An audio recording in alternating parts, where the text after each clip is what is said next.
Assalamualaikum warahmatullahi wabarakatuh. Saya Fitria Nurmasita dari kelas Syariah Muamalah AE dengan NIM 102190118. Di pertemuan kali ini saya dan rekan saya akan menjelaskan tentang manajemen fundraising zakat di Indonesia. Sebelumnya saya akan memperkenalkan dulu apa itu fundraising. Jadi fundraising itu bisa disebut juga penggalangan dana atau pengumpulan dana atau juga pengelolaan dana. Jika dikaitkan dengan zakat, yang dimaksud dengan fundraising zakat yaitu merupakan bentuk pengelolaan zakat yang dilakukan oleh lembaga zakat selain melakukan pendistribusian atau pendayagunaan dan melakukan pelaporan setiap aktivitas yang dilakukan dalam pengelolaan dana zakat. Semua bentuk pelaporan sebagai bentuk pertanggungjawaban atas pengelolaan dana oleh pengelola zakat di setiap tingkat badan anu zakat nasional maupun lembaga zakat lainnya. Lalu yang kedua, ada unsur-unsur fundraising zakat itu ada 4. Jadi yang pertama yaitu analisis kebutuhan. Jadi analisis kebutuhan ini sendiri bisa berupa tentang 1. Kesesuaian dengan syariah donatur, yaitu orang yang memberikan sebagian dananya untuk membiayai sejumlah program dan kegiatan yang dilakukan oleh organisasi pengelola zakat. Yang kedua, laporan dan pertanggungjawaban. Sesuatu yang dibutuhkan donatur selain kesesuaian dengan prinsip-prinsip syariah tadi ketika ia menyampaikan dana ZIS kepada sebuah organisasi pengelola zakat adalah laporan dan pertanggungjawaban. Yang ketiga yaitu manfaat bagi kesejahteraan umat.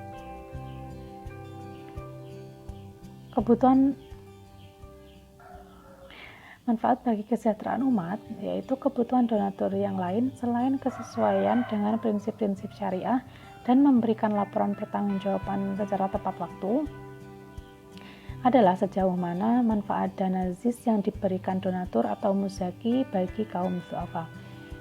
Yang keempat yaitu pelayanan yang berkualitas.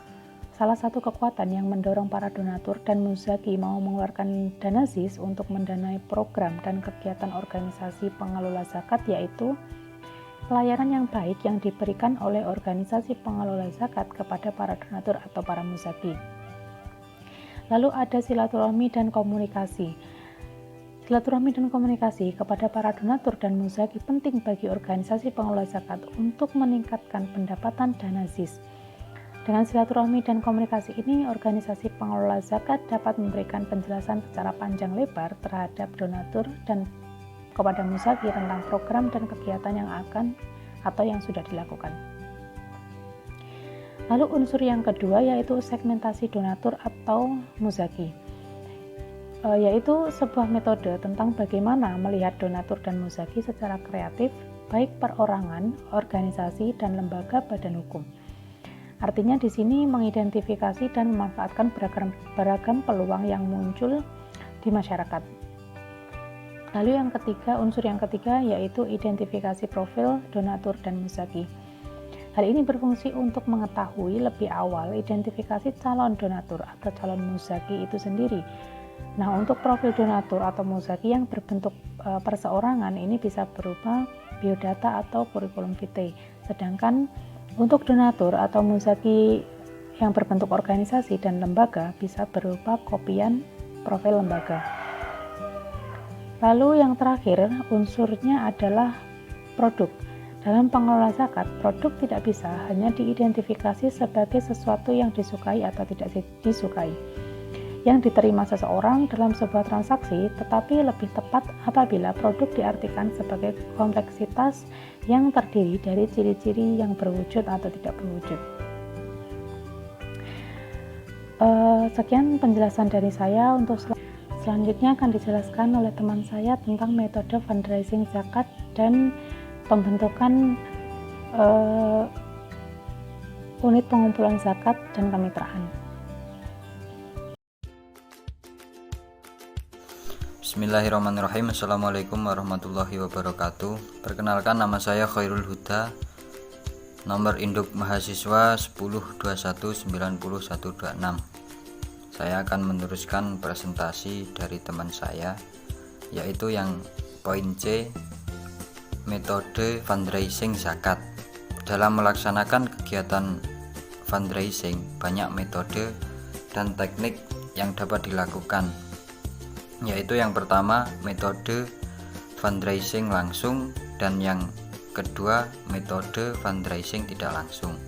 Pada umumnya sebuah lembaga melakukan kedua metode tersebut karena keduanya memiliki kelebihan dan tujuan sendiri-sendiri. Kedua metode tersebut dapat digunakan secara fleksibel dan semua lembaga harus pandai mengkombinasikan kedua metode tersebut.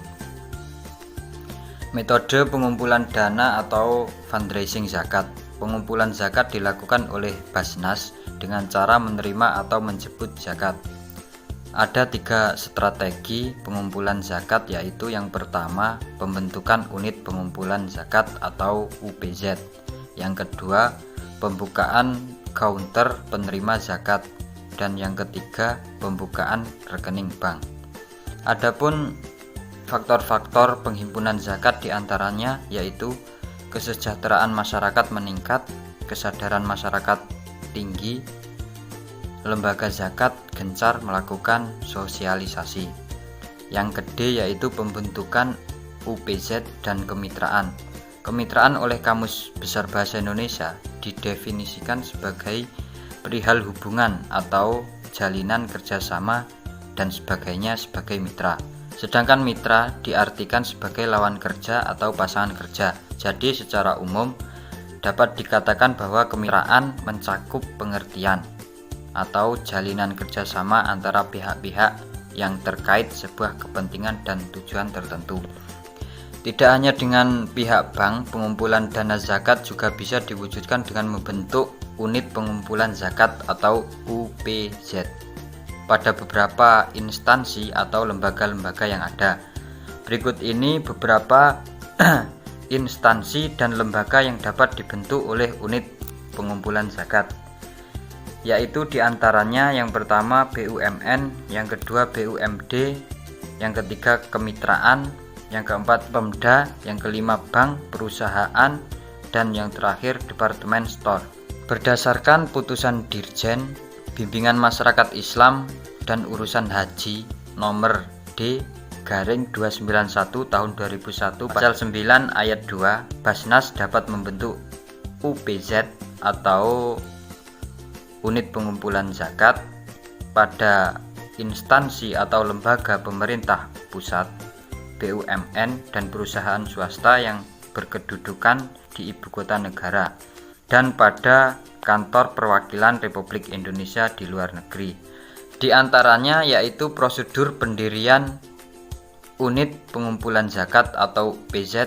Yang pertama, instansi mengajukan permohonan pembentukan unit pengumpulan zakat kepada Basnas. Yang kedua, Basnas melakukan evaluasi dan seleksi yang dapat dilakukan baik berdasarkan data maupun dengan melakukan kunjungan. Dan yang selanjutnya, berdasarkan hasil evaluasi, apabila unit pengumpulan zakat sesuai dengan kriteria Basnas, maka Basnas akan memberikan surat keputusan pengukuhan unit pengumpulan zakat Basnas kepada instansi tersebut. Dan yang nomor 4, setelah surat pengukuhan unit pengumpulan zakat mitra, dilanjutkan dengan perjanjian kerjasama untuk mengatur teknis operasional kemitraan Basnas dan unit pembayaran zakat mitra. Cukup sekian presentasi dari kelompok kami. Kurang lebihnya mohon maaf yang sebesar-besarnya. Assalamualaikum warahmatullahi wabarakatuh.